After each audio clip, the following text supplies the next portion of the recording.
'cause I don't give. তো hello guys, সবাই কেমন আছো? 1600 মিটার রানিং শিডিউল 4 সপ্তাহে। প্রথম সপ্তাহে মানডে আমরা ক্রস কান্ট্রি করব মিনিমাম 1.5 ঘন্টা থেকে 1.5 ঘন্টা অবধি টানা ক্রস কান্ট্রি শেষ হয়ে যাওয়ার পরে আমরা ফুল স্ট্রাইট 100 মিটার স্ট্রাইটে আসার পথে আমরা ওয়াক করব। তো টানা 10টা স্ট্রাইট দিতে হবে। দেওয়ার পরে আমরা ম্যাট এক্সারসাইজ বডি স্ট্রেচ সেই মাউন্টের শেষ। এবং টিউসডে দিনে আমরা ইন্টারভাল রান করব। 2 মিনিট ফাস্ট ধরাবো এবং 2 মিনিট জগিং ওয়াকিং করব এবং কন্টিনিউ 30 মিনিট আমরা প্র্যাকটিস করব। 30 মিনিট প্র্যাকটিস হয়ে যাওয়ার পর আমরা 60 মিটার ফার্স্ট স্টার্ট করব।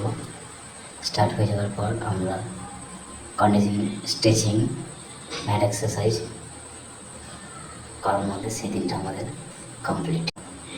ওয়েডনেসডে 3 নম্বর দিনে আমরা রানিং ড্রিলস করব। তো রানিং ড্রিলস আমার এই চ্যানেলের মধ্যে দেওয়া আছে, তো আমি ডিসক্রিপশনে লিঙ্ক দিয়ে দেবো সেই ভিডিওর, আপনারা ওখানে গিয়ে দেখে নিতে পারেন রানিং ড্রিলস কী। তো রানিং ড্রিলস 2 ঘন্টা প্র্যাকটিস করতে হবে। ড্রিলস হয়ে যাওয়ার পর আমরা বডি স্ট্রেচ এবং 3য় দিন কমপ্লিট। তো আমরা 4র্থ দিনে প্র্যাকটিস করব কন্ডিশন হচ্ছে বডি ওয়েট এক্সারসাইজ। আমার এই চ্যানেলের মধ্যে দেওয়া হয়েছে, ডিসক্রিপশনে আমি লিঙ্ক দিয়ে দেবো, সেখানে গিয়ে দেখে নেবেন। কন্ডিশন করার পরে শেষে বডি ওয়েট স্ট্রেচিং এক্সারসাইজ। 5ম দিনে আমরা প্র্যাকটিস করব। 5ম দিনের প্র্যাকটিস হচ্ছে 3 কিলোমিটার জগিং শেষে বডি ফুল স্ট্রেচিং, সেদিনটা কমপ্লিট। এবং আমাদের 6ষ্ঠ দিনের প্র্যাকটিস হচ্ছে টেম্পোরাল।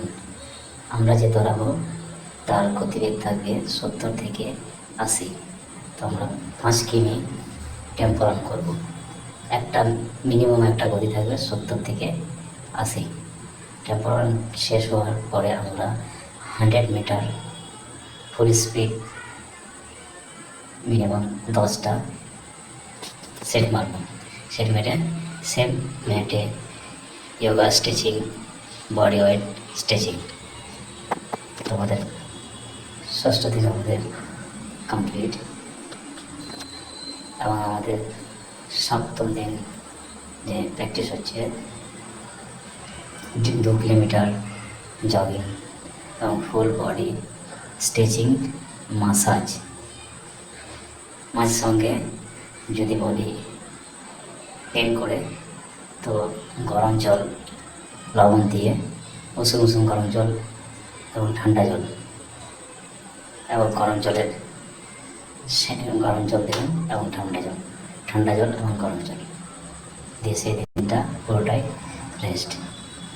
সেম আমরা এই শিডিউলটা 4 সপ্তাহ পূর্ণ করব এবং এর পরবর্তী আমরা আলাদা শিডিউলে যাব।